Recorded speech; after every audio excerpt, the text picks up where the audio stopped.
최고의 전략 시간입니다. 교보증권의 최성환 지점장님 오랜만에 뵙습니다. 인사 나눌게요. 어서 오세요. 네, 안녕하십니까. 저희 너무 반가워서 길게 얘기하고 싶은데 시간은 늘 쫓깁니다. 그래서 궁금했던 AS 하나만 살짝 할게요. TCC 스틸 말씀 주시고 정말 많이 올랐잖아요. 테슬라 관련해서도 원통형 배터리 관련해서 또 주목받는 종목이기도 하고 그 밖에 또 금속 쪽에서도, 강관 쪽에서도, 강판 쪽에서도 관심도가 높은 종목인데요. 10,000원 아래에서 말씀 주셨었어요. 지금 어떻게 대응할까요? 지금은 주가가 전고점 수준에서 조금 13,000원대더라고요. 여기서 매물 소화하는 과정 같고요.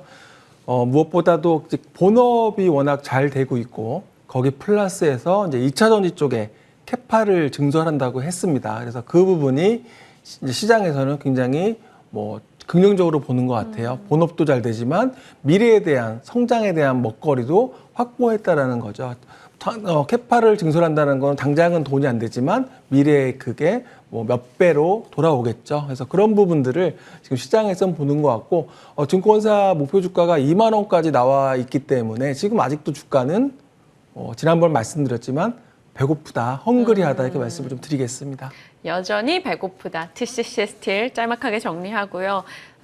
오늘의 종목으로 집중해 봐야겠죠. 오늘 솔리드를 챙겨와 주셨어요. 사실 통신에 대한 분위기가 조금씩 나아지고 있는 건 사실이에요. 밤에도 뉴욕에서 통신주는 올라갔고요. 다만 정말 관심을 못 받을 때는 한없이 못 받는 섹터다 보니까 통신장비단 괜찮을까? 여전히 기대 반 우려 반이네요.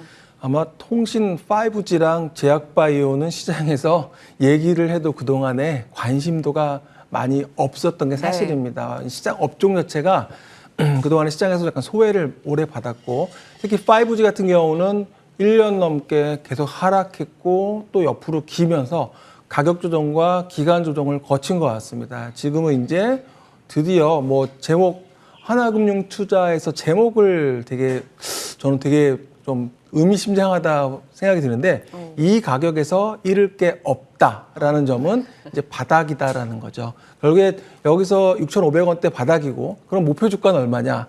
현재 목표 주가가 15,000원입니다. 앞서 제가 TCC 스틸 2만 원 아직도 배고프다 했는데 여기는 아주 배고픈 회사 같습니다. 지금 15,000원이면 지금 주가에서 100%가 넘는 업사이드가 있는 거죠. 사실 우리가 이제 투자를 할 때 리스크가 항상 있습니다. 하이 리턴, 하이 리스크 이런 얘기를 하는데 지금 현재 주가상으로 봤을 때는 로우 리스크, 하이 리턴인 그런 종목이 되는 거죠. 워낙 오래 쉬었고 특히 5G에 관련해서 지금 이제 5월에 신정부가 출범을 하잖아요. 근데 출범을 하는데 지금 이동 3사와 함께 정부가 이 5G 커버리지 관련해서 좀 투자 논의가 아마 시작될 것으로 보여집니다. 이제 5G 쓰시는 분들 느끼는 게 통화가 안 될 때가 있거든요. 이게 이유가 현재 그러니까 LT, 4G라고 하는 이 중계기 대비해서 4% 수준밖에 지금 아직 설치가 안 됐대요. 그러다 보니까 5G 쪽이 좀 약한 것 같고요. 그래서 또 하나는 이제 두 번째는 실적인데요. 작년에 1분기, 2분기, 3분기 계속 적자였던 회사였는데 4분기에 130억 영업이익이 나면서 전체적으로 흑자가 났거든요. 그러니까 실적이 이렇게 좋게 나왔는데도 주가가 반응을 안 해요.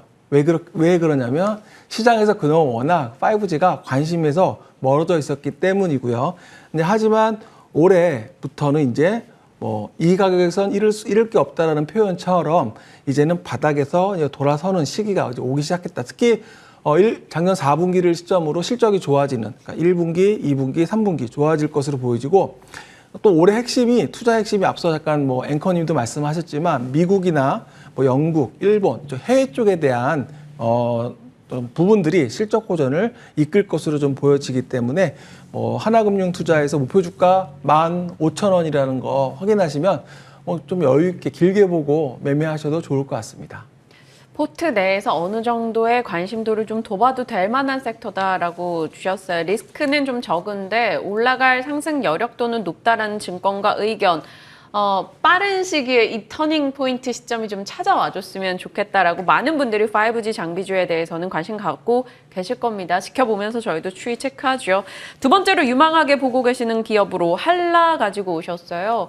요즘 또 이쪽은 이슈가 많잖아요. 건설업종이 상당히 신정부 또 그리고 건설업종에 대한 기대감이 좀 높은 게 사실이었는데 주가는 생각보다 못 움직였습니다. 이유는 여러 가지가 있겠지만 그 중에 한 가지가 원가 상승인 것 같아요. 네. 건설업종이 원가에 대한 부담감이 아무래도 작용을 하는 것 같습니다. 철근, 콘크리트 등등, 시멘트, 네, 맞습니다.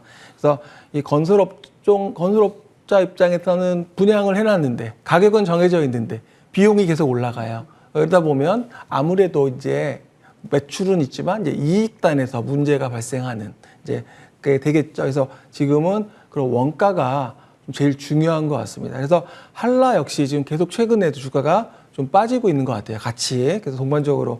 그래서 지금 교보증권에서는 목표 주가 7,300원 제시하고 있습니다. 지금 5,400원이니까 앞서 솔리드만큼의 그런 업사이드 풀이 많지는 않지만 일단은 지금 현재 그 원가에 대한 부분들 그리고 또 하나 제일 이 주가를 그동안 발목을 잡았던 게 오버행 우려였습니다. 그러니까 전환 우선주가 굉장히 많았어요. 이 부분이 이제 이 부분을 이제 보통 우리가 이제 청구해서 이제 전환한다고 하는데 이 기간을 이제 변경했습니다. 그래서 32년으로 지금 22년이잖아요. 네. 지금 32년, 그래서 33년까지 이렇게 변경을 하면서 단기 순이익의 40% 범위 내에서 우선주를 매입해서 소각하면서 이제 이런 오버행 이슈를 해소하겠다는 겁니다. 그리고 그러면서 저평가의 그동안의 부분들도 점진적으로 완화가 될 것으로 보여지고 또 두 번째로 이제 보셔야 할 포인트는 앞서 지금 제가 건설업종 자체가 원가에 대한 부담이 지금 리스크가 있다. 그래서 좀 약간 눌리고 있다고 말씀을 드렸잖아요. 네. 상반기에 해소가 되면 좋겠어요. 그래서 거기 이제 하반기부터는 이제 본격적으로 2020년, 2021년에 그 분양들이 많이 됐거든요. 성공적으로 했던 것들이 이제는 진행이 되면서 매출로 이제 인식이 될 것으로 좀 보여집니다. 그래서 이 부분도 성장이 좀 기대가 된다라는 점. 그래서 또 마지막으로 말씀드리고 싶은 건 이 회사가 건설 말고 비건설 쪽으로 투자를 많이 하고 있어요. 네. 그러니까 이제 예를 들면 에어레인이라는 그러니까 이제 탄소 저감 정책과 이제 ES 정책에서 이게 이제 멤브레인 그래서 이제 그런 바이오가스 부분 사업 시너지 이런 식으로 건설 아닌 쪽으로도 계속 확대를 하고 있거든요. 그러니까 그동안에 건설 쪽으로만 해서는 약간은 이게 또 업앤다운이 있다 보니 비건설 쪽으로도 확대를 하고 있기 때문에 이 부분도 좀 주목을 좀 하시면 사업 다각화로 보시면 좋을 것 같습니다. 네, 교보증권에서 목표 라인을 어떻게 잡고 있는지 매수가는 또 저희가 어떤 대응을 해봐야 될까요?